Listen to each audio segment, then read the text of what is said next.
ఇప్పుడు గుంటూరు జిల్లాలో ఉమ్మడి గుంటూరు జిల్లాలో ఈసారి తెలుగుదేశం పార్టీకి ఎన్ని స్థానాలు వస్తాయి? 15 వస్తాయి సార్. 15 వస్తాయి. స్టేట్లో నేనైతే 145 వస్తాయి అనుకుంటున్నాను సార్. 145 టీడీపీ జనసేన కలిపి 140, 145 బిట్వీన్ వస్తాయని నా ఒపీనియన్. చాలామంది 150, 160 అంటున్నారు. టార్గెట్ పెట్టుకుని పని చేయబోతున్నారు అయితే. నేను ఒకటేనండి, నాకు రాజకీయం గురించి ఆలోచించే నాకు పెద్ద తెలియదు. నాకు తెలిసింది కష్టపడటం. బిజినెస్ లైన్లో నేను నాకు కొంచెం ఏదో నాలెడ్జీ ఉన్నోడిని. మా నియోజకవర్గం కొంచెం పేదలు ఉన్నారండి, వాళ్ళకి ఏదైనా మంచి చేయాలి.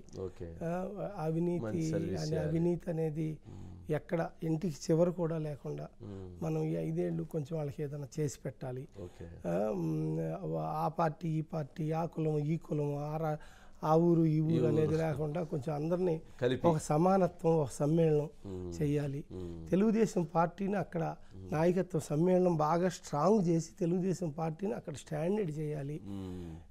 అంటే 99, 2004, 2009, 2014, 2019 4 times ఓడిపోయాం. 4 times మీరు ఓటమి చూశారు. ఇప్పుడు ఏమన్నా అక్కడ గెలుపు కోసం మీరు యుద్ధం చేస్తామంటున్నారు. 14,000 ఓట్లు తేడా. ఎలా? సంకల్పం అండి, ఓకే, ధైర్యం అండి, కష్టం అండి, నాలో ఉన్న నిజాయితీ అండి, నా నాయకులు నా మీద ఉంచిన విశ్వాసం అండి. నేను ఫ్యామిలీని కూడా మర్చిపోయి నా గ్లామర్ కూడా పోయింది. గ్లామర్ పోయిందా? ఓకే. అంతకుముందు మహేష్ బాబు లాగా ఉండేవాళ్ళే. మహేష్ బాబు కాకపోయినా కనీసం మీలాగన్నా ఉండేవాడిగా. నాకంటే బాగానే ఉండాలి. మీకన్నా ఎలా ఉన్నాను అంటే నేను ఊరికనే అలా అంటున్నాను, కానీ నేను నా హిప్స్ ప్రాబ్లం మన కరోనా టైంలో నేను హౌస్ టు హౌస్ తిరుగుతున్నా. నాకు 73,600 హౌస్లు ఉన్నాయి. ఇప్పుడు నేను దగ్గర 39,000 చిల్లర హౌస్లు తిరిగారు. మా బాబు గారు లోపలికి వెళ్ళిన టైంలో నేను ఇంటింటికి వెళ్ళి చీరలో ఆ హౌస్ టు హౌస్ తిరిగి ఆ కిట్టు లేదంటే అది ఇవ్వకూడదని ఆగాను, కానీ లేదంటే ఈ పార్టీకి అవజేసేవాడిని.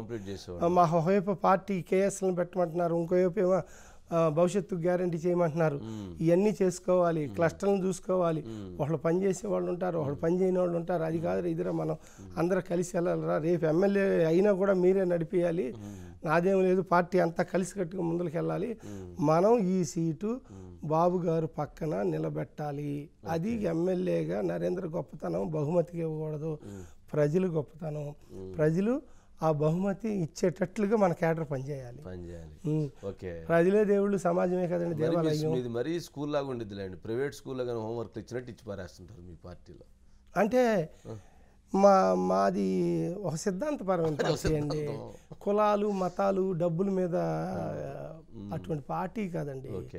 ఇదేంటంటే కొంచెం ఎథిక్స్, హార్డ్ వర్క్, సిస్టమ్, సిద్ధాంతాలు ఇవన్నీ నేర్పుతారు మాకు.